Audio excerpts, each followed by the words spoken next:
Okay, so I'm going to start with my rankings, and our rankings from first place to fourth place. In first place, we've got opening government. In second place, we've got closing government. In third place, we've got opening opposition. And in fourth place, we've got closing opposition. So I'm going to do the rankings just a little bit differently now. Okay, I'm just going to give you what I consider to be the main bones of contention within this debate.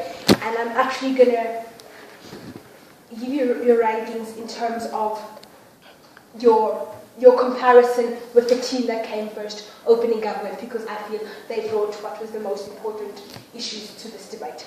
So what we got from opening government, we got to opening government the fact that Christianity, or the Bible, the source of Christianity, is open to interpretations. And because it is open to interpretation, it has caused a lot of conflict, and that conflict caused by the different denominations within Christianity harms Christianity as a whole. And also their second argument that they brought out about what harms Christianity is the mindsets created.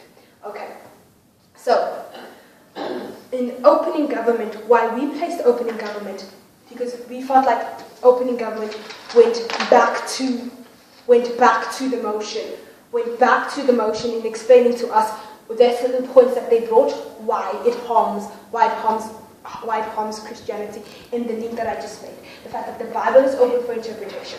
People interpret it differently, and they organize themselves in the different churches according to what they interpret. And then the example that he obviously uses, the most well-known example of the conflict between the Christians and the Protestants, because of the way they interpreted the Bible, and in a sense the way they interpreted Christianity, and the conflict that has caused there, and then that conflict is harming Christianity overall. Okay, so that's the argument we got. Why closing government? Why you ranked second above? Second below opening government is the argument that you brought.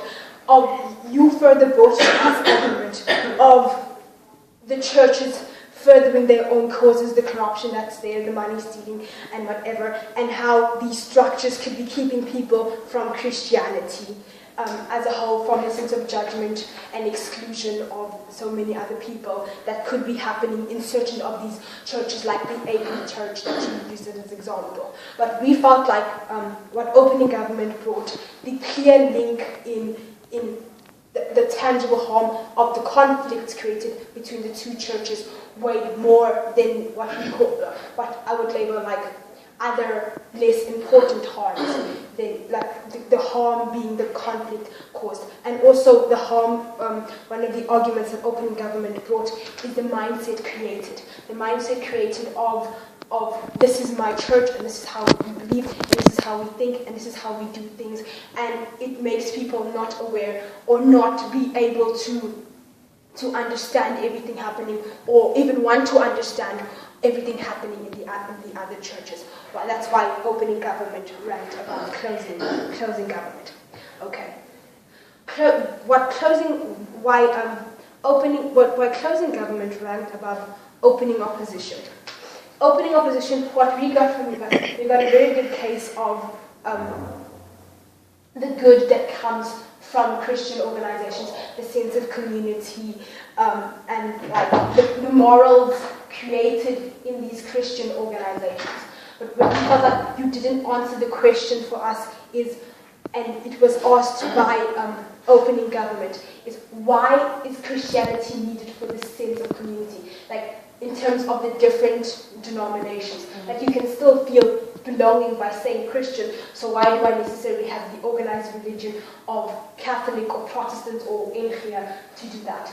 Because that's one of those things. And you guys, you also did not show me what we felt as a panel. You didn't show us pertinently why those goods of the community serving, of creating a sense of community, of so many things that happens, the good things that happens within Christianity, why that tangibly outweighs this harm that was created by the entire government bench, created in the conflicts created, in the mindset created, in the corruption that may exist in the church, and in that organization being created, maybe excluding certain people. We felt like you didn't give us a tangible example of why all those good things were weighing up or weighing heavier or gave an overall better picture of Christianity than the other side.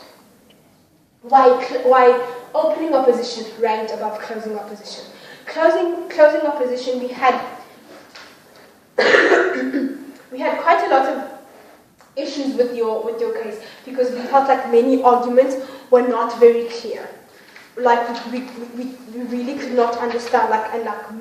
There were many assumptions you made without the interpretations.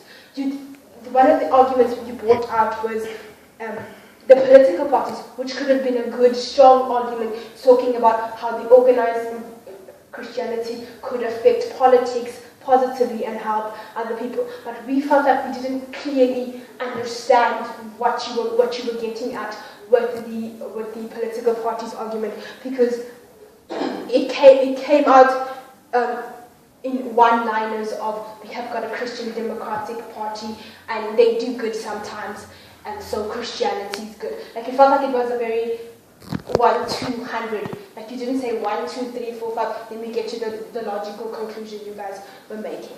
Also, from closing opposition side, what we also, like, so many of the stuff were not factual. So many of this, your Martin Luther King example. You got 2 Martin Luther Kings.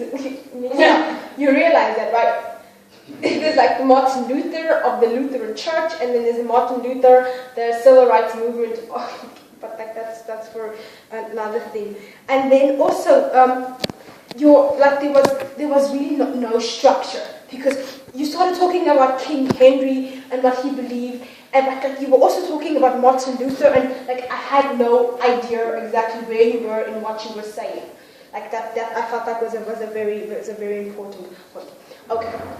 So just to conclude, or if I can do a little bit of diagonal analysis. Okay. The opening government, closing opposition. That we felt like from the entire opposition bench, none of the arguments brought up by the entire government bench were properly rebutted. Like, you heard them, and your attempt to rebut them and you didn't attempt to rebut the most important points. Like, you didn't intend to rebut even though the conflict is created from people doing different things, that conflict is not as bad as 1, 2, 3, 3 because of so many different reasons. You guys did not. We felt like you didn't tangibly argue about that. But also one good clash that was happening was between opening opposition and closing government. But we felt like closing government won out. Because opening opposition, again, you guys hammered on the importance of the good that the church does and the sense of community and the almsgiving that comes from the church. But we felt like what you were saying it was good for Christianity in a certain aspect, but the arguments that Koos was bringing, the tangible harms of the corruption, the visible corruption, how it is detrimental to the church, how the structure as a whole is keeping people from the church. And those important arguments, we felt like were not at all rebutted by the entire opposition side.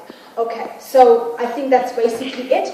You guys have the team on chair. Please be as critical as possible. If you do not agree with me, if you felt like what I was saying was not like concise, or you didn't follow my reasoning and my logic in the arguments that we were trying to create, or my justification of the rankings, if you felt like it wasn't as organized as it should be, or anything, like, you guys are free also at the back to please write additional comments whatever you guys feel you must. If you're not happy with your rankings, please state why, please state what I did wrong. Please be as critical as possible. How